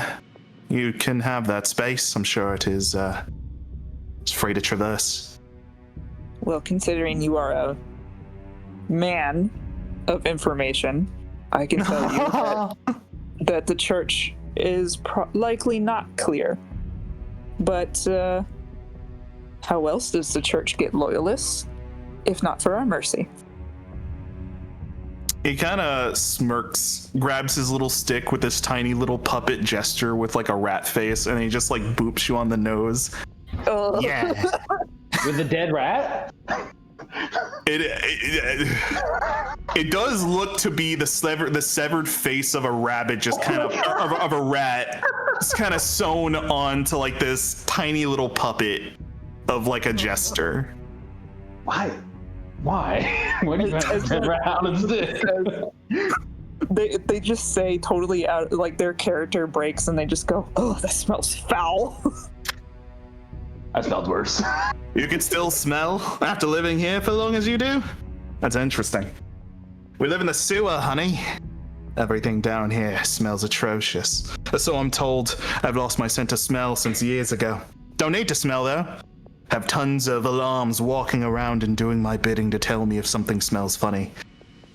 Like you should have done Georgie and Boulder at the door whenever it opened the first time. Are you watching it? Yeah. Fucking Boulder. I'm Just safely assume that Georgie's over there picking his fucking nose or some shit. Yeah. Flicking it towards the door. oh god, I'm gonna thank you, Rat King. I'm going to go address the ones tied up for now and then hand it over to you, I suppose. Oh yes. We'll keep watch over them. The ones you leave behind. Okay. Mind you Warren, close your door on your way out? It's a little bit of a draft. You have to put a little bit of oomph into it. That way also it makes a creak so that those nice workers of mine can acknowledge whenever the door opens. The door opened. I'm gonna look to Warren and Rothwell and say, would you two like, and Boris and the nameless one, and say, would you all like to help me address the bound ones? Yes. I've assumed that you've made a decision on them. I believe so. I had a little help. From Johnny? Esna nods and says, he's more capable than you think. Oh, no, he played me like a sucker. I understand that he's capable. It's just... he's a child, so I didn't think you would bring this up with him. He did talk about slavery, though, so... Okay, that makes sense. Yeah, it seems that he can handle the brazen fighting ones, and he said so without flinching, so I believe him. I mean, he's got those whippersnappers. They're scary as hell. You see, like, Georgie just kind of picking his nose ever so deeper, and then Balder just, like, looking, making a cough, snorting, and then just, like, looking straight again, almost scaring himself by his own cough. Look at them. Oh. They're terrifying.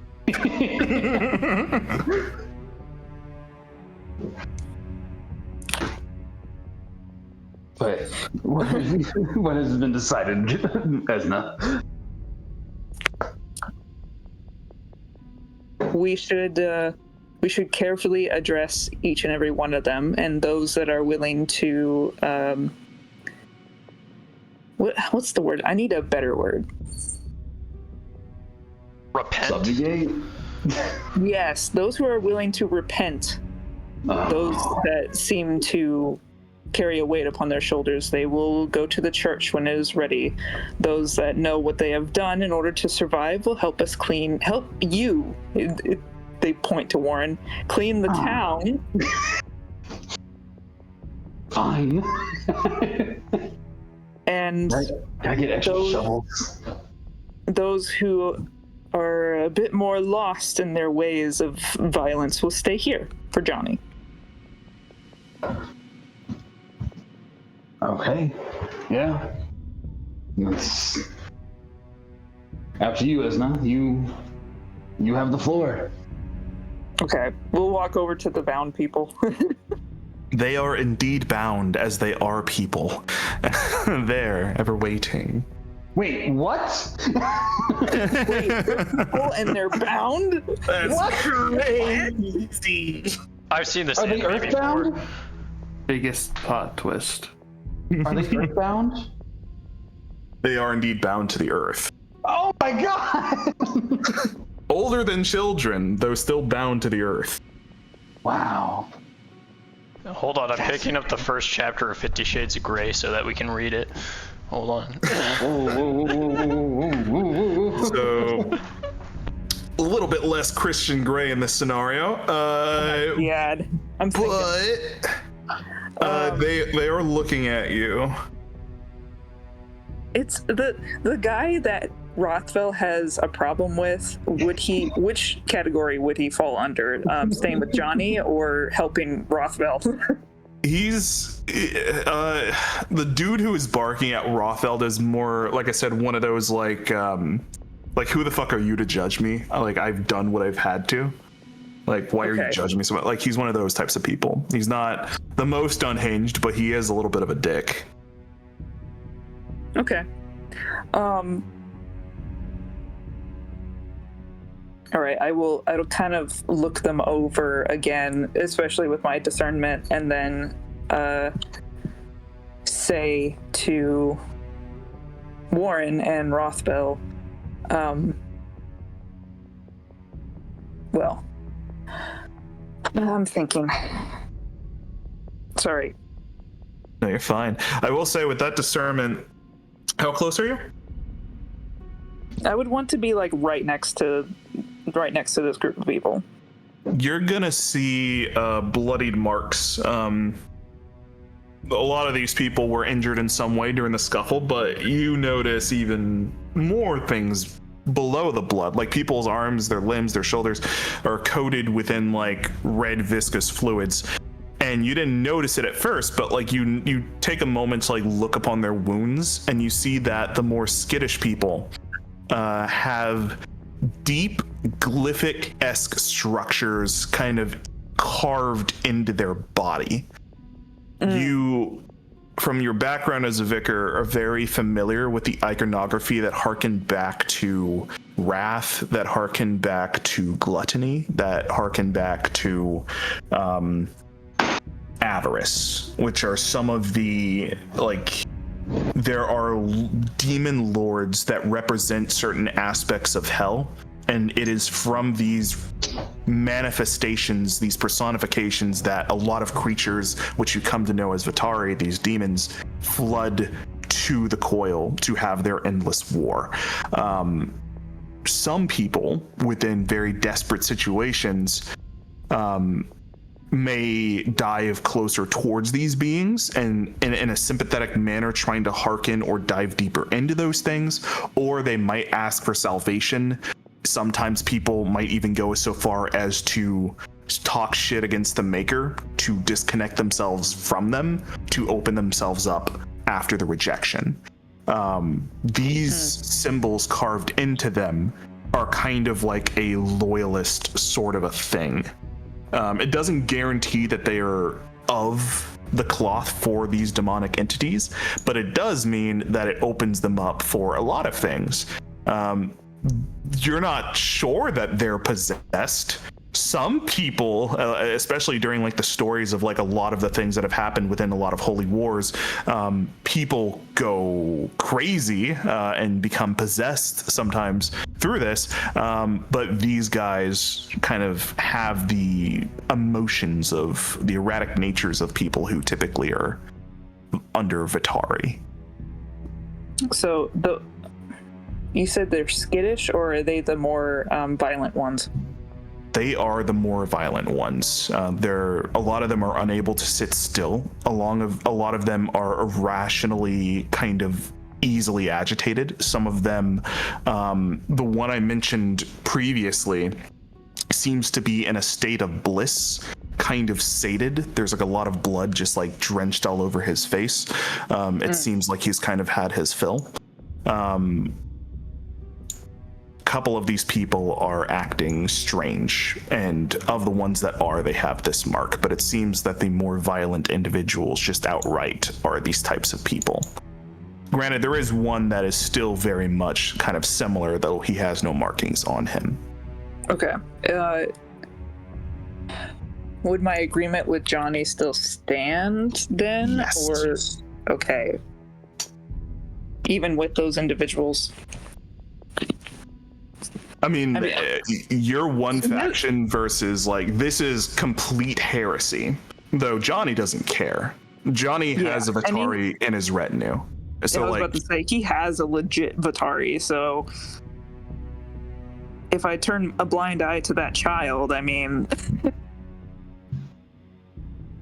Yeah, you've been going against the church a lot. Because ironically, as fucked up as it is, I don't want to say Benedict did nothing wrong, but like he operated in a way that to a certain extent most of his crimes would be excused by certain members of the church for the way that he went about it and what he did. The church commits a lot of atrocities. It makes sense. Yeah, so he selected certain people, certain individuals or things. Yeah, like all the people that he sacrificed, especially because from what you heard, he had given a lot of shipments out of equipment, resources, everything, and he gave cannibalistic offerings to the men that were waiting outside the town before they sieged in. All of those people weren't humans. He never laid a finger necessarily on a human, except for when he did, but most people were inhuman, which explained why there was such like a large populace of like homeless non-humans in the orphanage. Most of that was caused by him, but like that would be good. Like you're cleansing the coil of everything that is a taint to it, that isn't supposed to be upon it. So the idea that you have this thing in your presence, like everything about where you come from, where you hail from, tells you that this is deep heresy. And even if you have like a moral reflexivity, it says these things must die. That is the will of the maker. But I also am of the maker, and I'm a Sylvanati. So what does that say? And then also, like, I've been breaking a lot of rules. So like, do I stop now? What do I do? And ultimately, you're in charge of your own decisions. You have a lot of agency that you've created for yourself. What you wish to do is what you wish to do. The worst thing that could happen is the Miker smites you, but that doesn't exactly happen yet, so. Yeah. And a lot of what I was taught came from someone who didn't treat me well. But I still have faith towards the maker that, the maker is different. Yeah.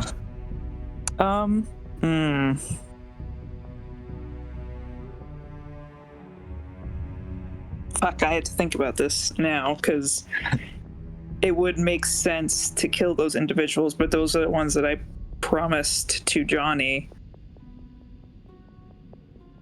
Because there is like the, without diving too much deep in the lore or anything, it's like there is like a whole thing behind why certain things need to die.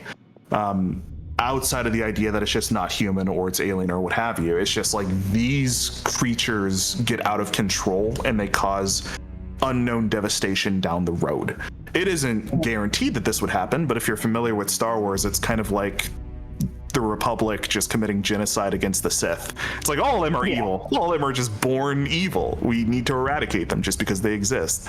And it's like, maybe, but maybe not. Like, I'm gonna turn towards the nameless one, suddenly unsure of myself, and then ask quietly, can you see if any of them are potentially possessed? Do any of you guys have any otherworldly abilities, hexes, or anything that would be able to give you this information? Because naturally, I wouldn't be able to give it to you. Yeah, especially the nameless one doesn't have anything like that, I don't think. Because that's not just a bloodkin ability. The nameless one just kind of shakes their head. What I will tell you guys, especially you, Esna, is that you can perceive that something is not exactly all right with them. Whether or not that means that they're possessed is a whole nother question. You can't know. Unless you have something that could theoretically tell you, there's no way to know for sure.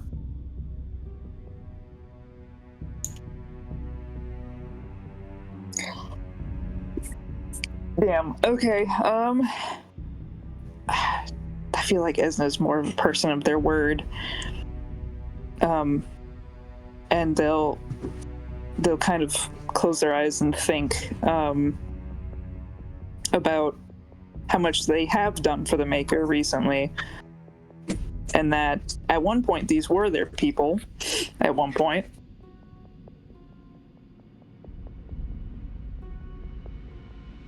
And then after a moment, they'll address the bound group and say, I'm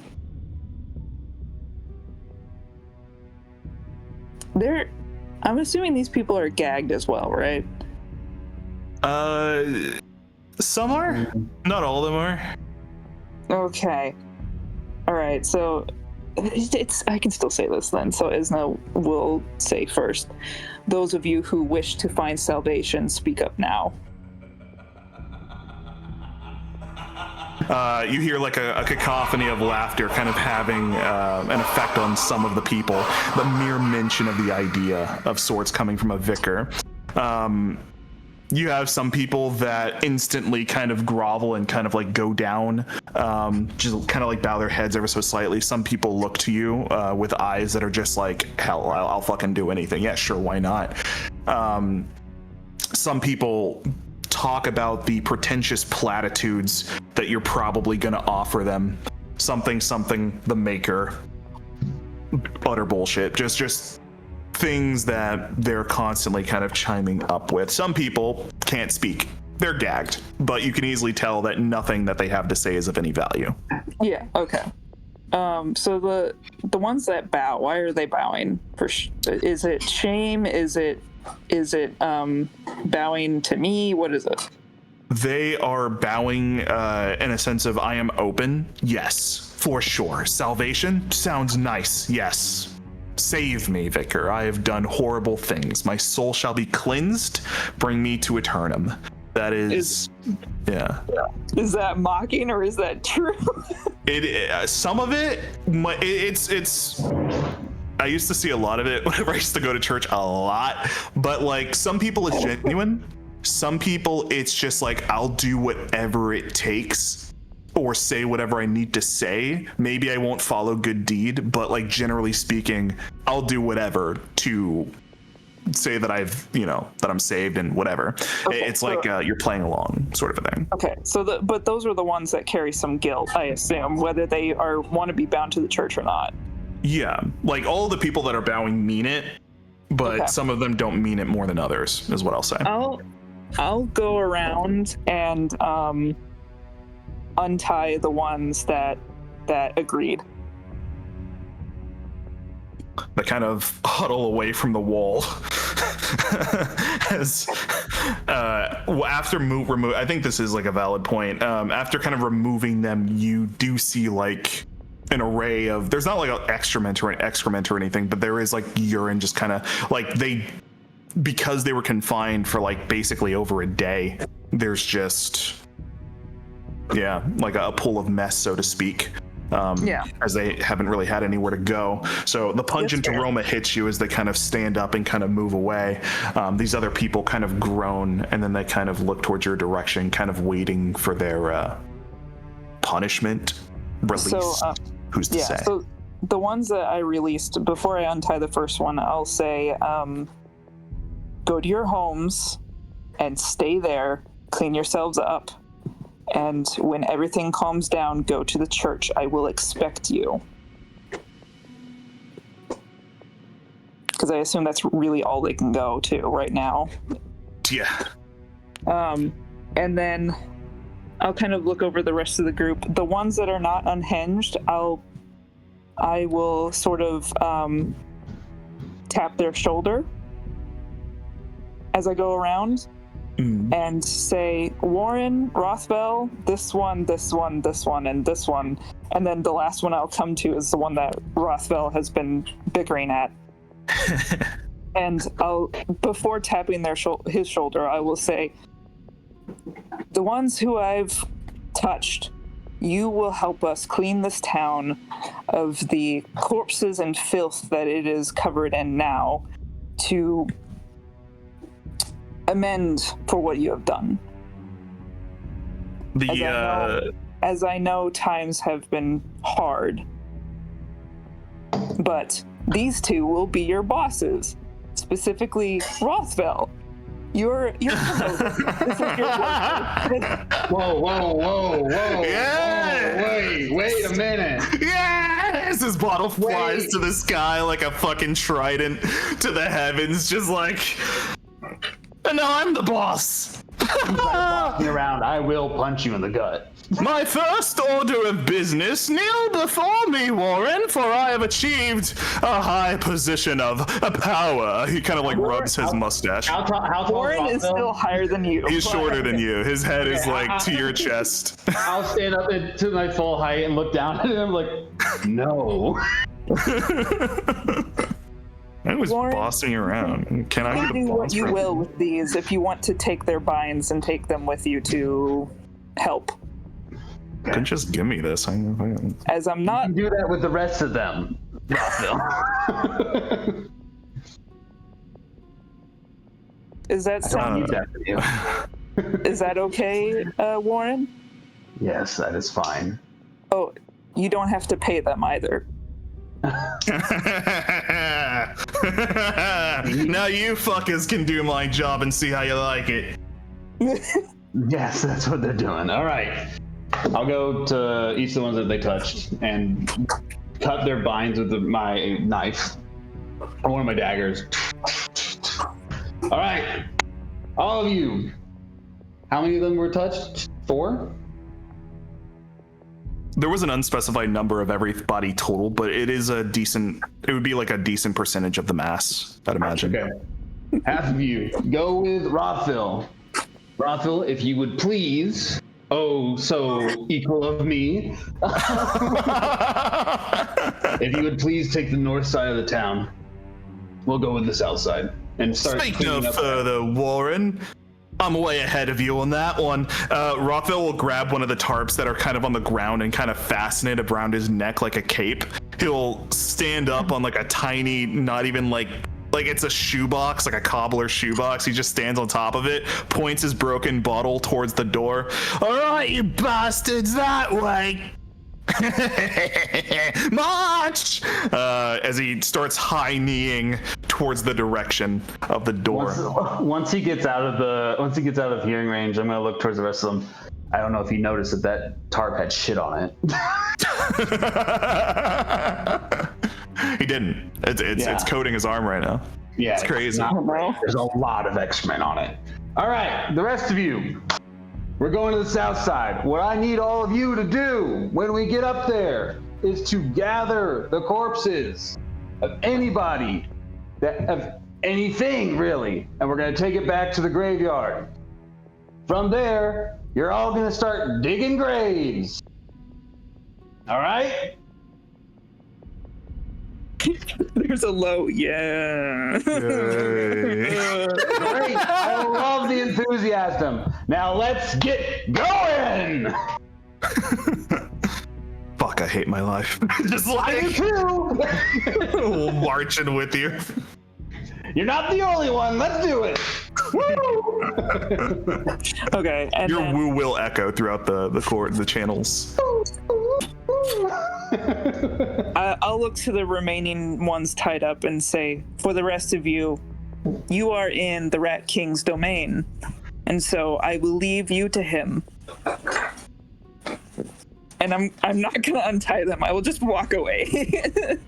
There is all of them kind of seem concerned to themselves. Some of them kind of like clamoring and chippering, just in every random direction. Some people look at you, but during this whole entire process, there is one person with their eyes completely gouged out. It's hollowed. They have this grim smile upon their face as like tears of like blood are just kind of like cemented onto their cheeks. They've been looking at you this whole time, and as you kind of like turn away, anytime that you should look back, their head just kind of follows you, and they just kind of stare at you, smiling. Is that the librarian? It is not the librarian. Okay. Thank you.